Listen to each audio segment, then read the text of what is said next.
السلام عليكم. في هذا الفيديو هذا غادي نقدم لكم الطريقه ديال التحضير ديال السفه بالشعريه الرقيقه. تابعوا معايا الفيديو باش تشوفوا الطريقه والمقادير. كنحتاج هنا نص كيلو ديال الشعريه، هذه الشعريه الرقيقه، وهذه نوعيه مزيانه ديال القمح اللي ما كتحلش واخا كتسلق راه ما كتعجنش. كناخذ الزيت كندهنها مزيان بالزيت.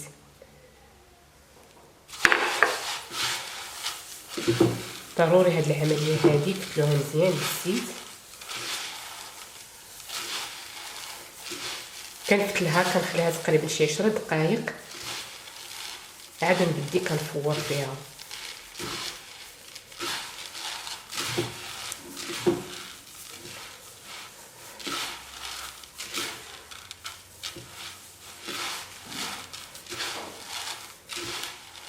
حاولوا تدهنوها مزيان.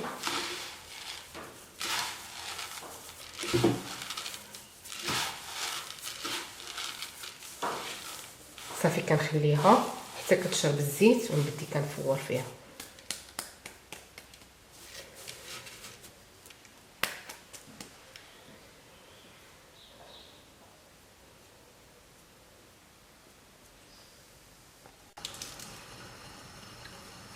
كندير البرمه كطيب، درت فيها الماء، كميه ديال الماء اللي درت. كندير عود ديال القرفه، وكندير فتيته ديال الزعفران،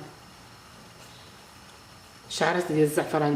بالنسبه لهذا الزعفران هذا بغيت باش يعطيني اللون في ديك الشعريه هذه، كتعطي واحد اللون ذهبي. 4 ولا 5 ديال الشعرات، ماشي بزاف. كنخليها كتغلى.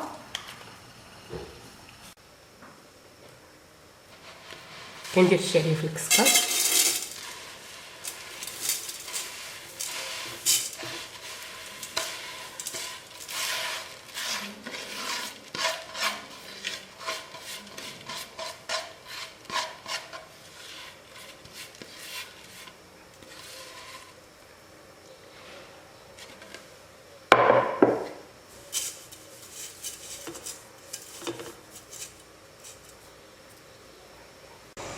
بعد ما غلات الطنجره كندير الكسكاط يتفور.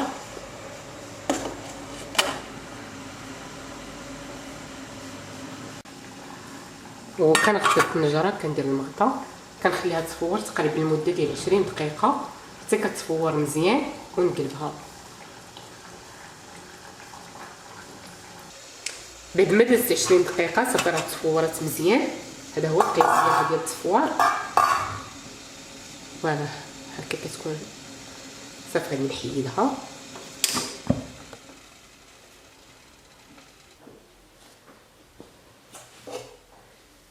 كنخويها هنا في هذا المول هذا ديال الزاج.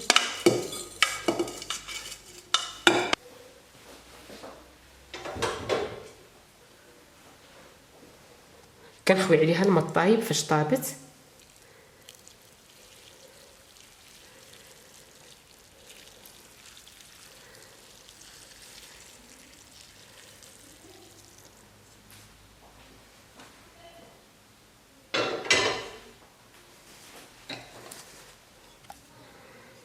بالنسبه للمده ديال التفوار والمده اللي كتبقى في الماء كتبقى على حسب الكميه ديال الشعريه اللي درتو، قليل ولا كثير. فاش كتجربوها في المره الاولى صافي كتشدوا لها القياس ديالها ديال الماء وديال التفوار ديالها. بالنسبه لي خدات لي 20 دقيقه في التفوار، كنخليها 6 ديال الدقائق في الماء، ومن بعد كنفورها ثاني 20 دقيقه في التفويره الثانيه. قلبتها انا في القصعه. كديروا الماء الكافي اللي كيغطي لكم الشعريه حتى للفوق، وكنحركها. كنحسب بالضبط 6 ديال الدقائق وكنصفيها. بالنسبه لهاد الطريقه هذه كتنقص علينا التفوار. بالنسبه للتفوار العادي ديال الشعريه كاين اللي كيفورها 5 ديال المرات حتى 6 ديال المرات حتى كطيب. هذه كتنقص علينا العمليه ديال التفوار. غادي نفورها غير 2 مرات صافي. غادي نخليها تشرب شويه ونصفي. وما تخافوش منها راه ما كتعجنش. صافي بعد ما شربات مزيان كنصفيها.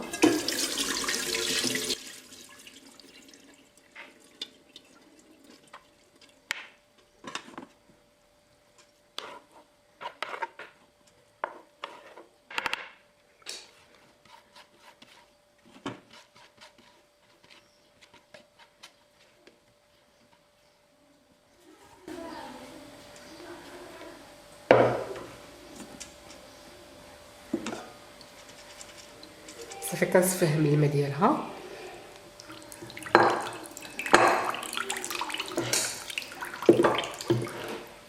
وكنردها في البصال.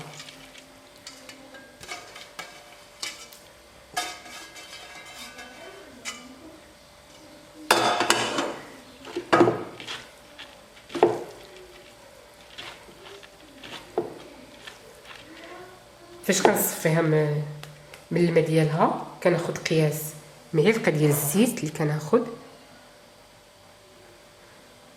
كنرشها.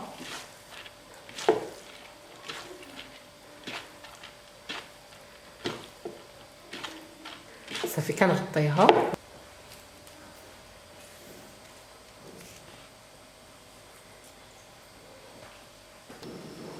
صافي بعد ما شربت مزيان واحد 10 ديال الدقائق كندير شويه ديال الملحه،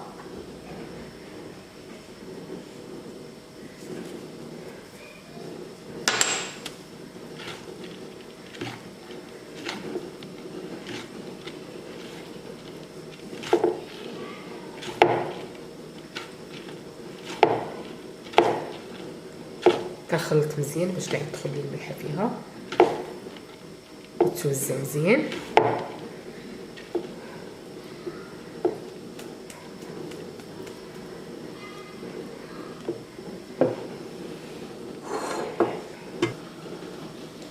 صافي كنعمرها في الكسكاس. هذه التفويره الثانيه.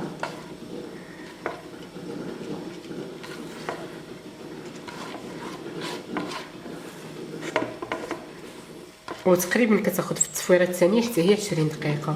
وديما كنأكد كتبقى على حسب الكميه اللي عندكم وعلى حسب النار اللي عند كل وحده، يعني كيختلف. صافي بدات البرمه كتغلي، كنحط الكسكاس كيتفور.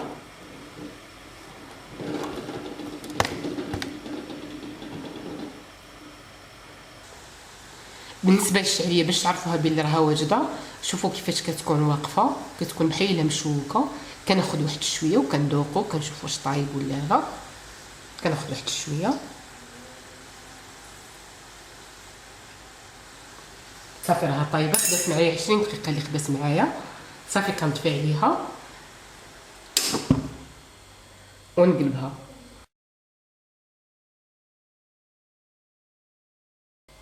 هنا كندير شويه ديال السمن، معلقه ديال السمن ومعلقه ديال الزبده. كنحلها ضروري ندهنها وهي سخونه، ما كنخليهاش حتى كتبرد.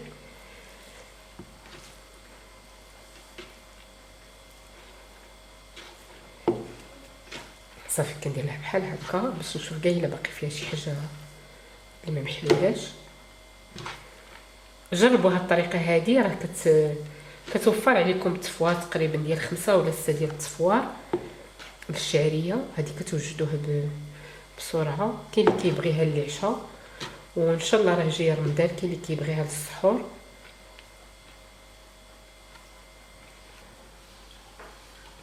في التزيين هنا كنحتاج البرقوق معسل، عندي هنا اللوز مقلي ومطحون، عندي سكر كلاصي، عندي هنا الاناناس، البيض، وكنحتاج القرفه. هنا كندير واحد الاطار، كندير شويه ديال الشعريه،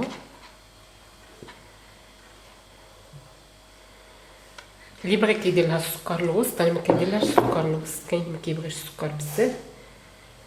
كندير طبقه ديال الشعريه، كندير شويه ديال اللوز،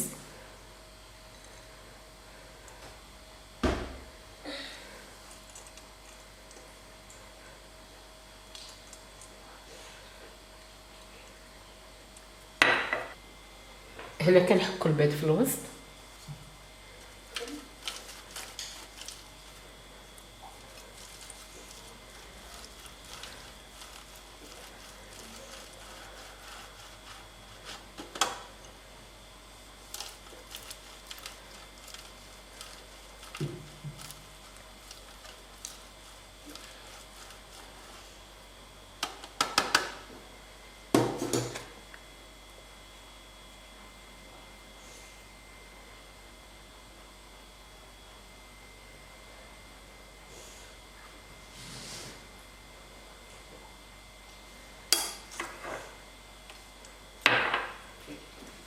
كندير الطبقه الثانيه، نكمل هاد الزين ونتلاقى معكم الطبق النهائي.